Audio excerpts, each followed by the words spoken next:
moi pequena, pero non se me olvidou jamás, porque como tiñamos a finca aí cerca, e viñeron meus hermanos, viñeron a ver a finca, non?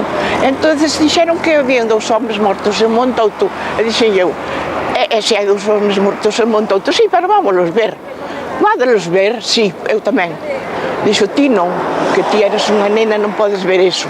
Dixen eu, bueno, pois marchade que eu quedo aquí, pero así que marcharon, eu vía, e vin igual. E los vi aí, Dios mío querido. Non quero recordarlo, porque aquellos, os 2 tiradiños e aquella sangre, e claro, os meus hermanos non sabían quen eran, pero claro, a xente que estaba, conoceron, este é o alcalde e este é Areosa, este que parece que era joiero. Entonces os 2 estaban tirados un ao lado do outro con unha sangre enorme, perdidos. Entonces eu me voy, e claro, marchei, pero despois na casa armaron un lío aos meus hermanos, porque lle dixeron, pero vamos a ver por que a levastes, si nós non a levábamos, pero ela quixo ir eso, pero lo estoy viendo.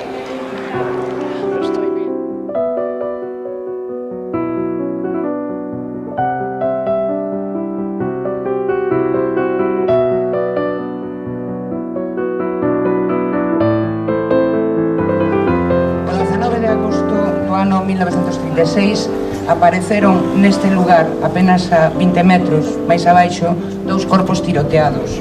Tratábase de José de Besa Areosa e de Ángel Casal Goseng, que segundo consta no Rexistro Civil de Teo, faleceron a causa dunha hemorraxia interna, eufemismo que se taparon gran parte dos fusilamentos da época. Moitas gracias, Teo, por este exemplo de respeto na memoria de Casal e de respeto aos mortos, que merecen ese respeto e merecen bastante máis que ese respeto.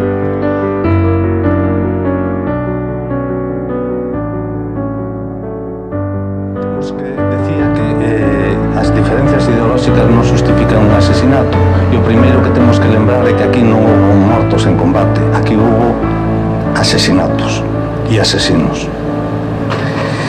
Recoñecer e honrar as vítimas e condenar tamén aos asesinos. E iso é algo que, dun xeito ou outro, a sociedade, por dignidade, debe facer tamén. Por outra banda, outro dos desexos é que este deixase de ser un acto reivindicativo de xustiza para as vítimas e de condea para eses asesinos. Unha sociedade sana, no século XXI, non pode permitir tapar os ollos a esta barbarie e colectivamente debe asumir a condena. Non podemos justificar diante dos nosos fillos que porque pasaron 75 anos os asesinatos sigan impunes e sigan sin condena, ni siquiera identificados os asesinos.